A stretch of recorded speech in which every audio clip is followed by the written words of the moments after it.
Il nous a semblé tout à fait intéressant de confronter ces deux titans de l'art lyrique, de les mettre sur le ring, comme l'indique le titre du cycle général, parce qu'ils traversent tout le siècle, tout le 19e siècle, qu'à travers leurs opéras sont lisibles la politique, l'évolution de la culture, l'évolution de la société, de l'esthétique au 19e siècle, et que ils tiennent le haut du pavé sur la scène lyrique internationale encore de nos jours. Oui, Wagner et Verdi sont beaucoup plus que des compositeurs d'opéra. Ce n'est pas le cas de Gounod, de Bellini ou de Rossini. À travers l'un et l'autre, on a vraiment un élément capital d'histoire et de compréhension de l'histoire de l'Europe.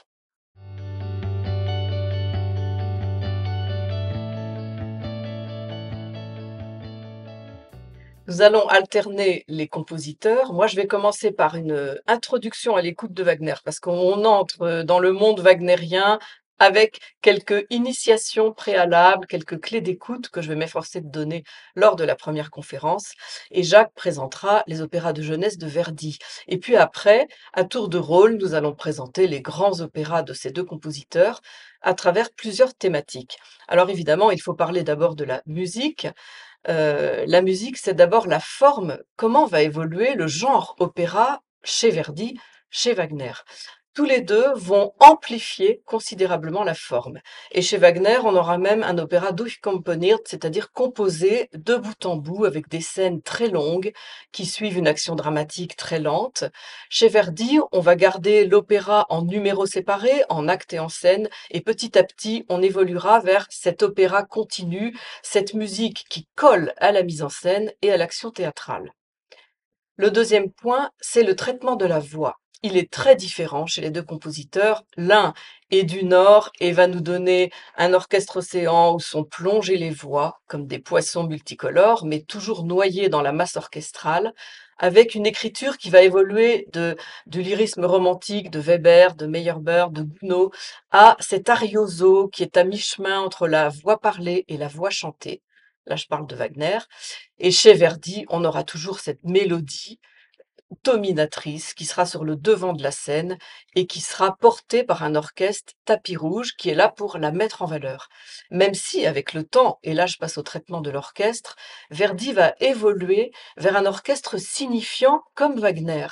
Et il faut comprendre que l'orchestre va aussi, entre guillemets, parler et exprimer des idées, des sentiments, des objets clés, des symboles clés qui permettent de comprendre l'opéra, de comprendre l'évolution des personnages et la tournure que prend le drame.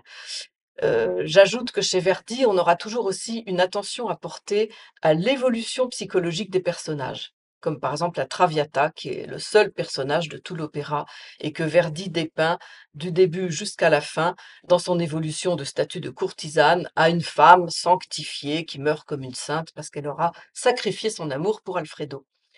Chez Wagner, on aura cet orchestre océan, cette dramaturgie, très complexe, avec des mythologies, des philosophies, tout à fait, assimilées par le compositeur qui est aussi l'écrivain de ses propres livrets.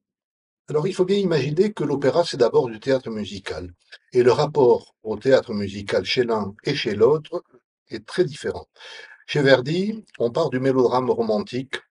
La plupart des sujets ne sont pas de Verdi, n'ont pas été choisis parfois, acceptés par lui, mais pas forcément choisis, parce qu'il travaillait pour des théâtres qui lui commandaient des opéras. Euh, alors évidemment, ça se faisait en accord avec lui et avec la participation d'un librettiste. Chez Wagner, au contraire, C'est lui-même qui écrit ses propres livrets et l'opéra wagnérien, qu'il vaut mieux appeler drame musical d'ailleurs. L'opéra wagnérien est sa propre création et le reflet de ses préoccupations les plus profondes. Deuxièmement, le rapport au temps est très différent. Chez Verdi, l'opéra est généralement plus ramassé, beaucoup plus court. Les actions sont très brèves et il recherche ce qu'il appelle les situazioni, c'est-à-dire les situations choc, comme on a dans la plupart de ses mélodrames romantiques. Alors que chez Wagner, l'opéra est plus conceptuel. Il y a toute une philosophie, une pensée personnelle qui évolue d'ailleurs avec le temps, qui sera même marquée par des philosophes importants comme Schopenhauer, qui va orienter l'opéra wagnérien vers un certain pessimisme avec le temps. Donc la réalisation théâtrale de cet opéra de Wagner et de Verdi, la question de la mise en scène qui est liée, évidemment, suppose que l'on comprenne bien les différences fondamentales entre les deux créateurs.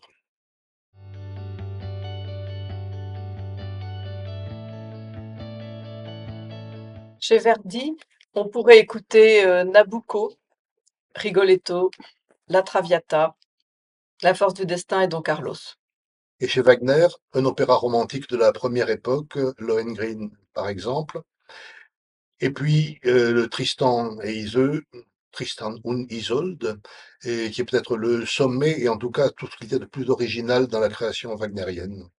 Et puis évidemment, il y a l'œuvre incontournable, c'est l'Anno du Nibelung, 14 heures de musique, 4 opéras en un seul, qui domine évidemment toute la création wagnérienne et qui a eu une influence considérable sur la musique et le théâtre de toute l'Europe.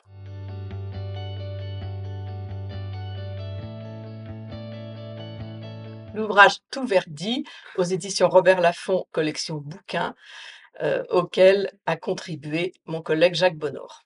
Alors de Timothée Picard, Verdi, Wagner, Imaginaire de l'opéra et identité nationale, édition Actes Sud, Capitale. Voilà, je vous dis au revoir et j'espère vous retrouver nombreux à la rentrée. Et moi de même, avec plein d'airs de Verdi et d'actes entiers de Wagner dans la tête.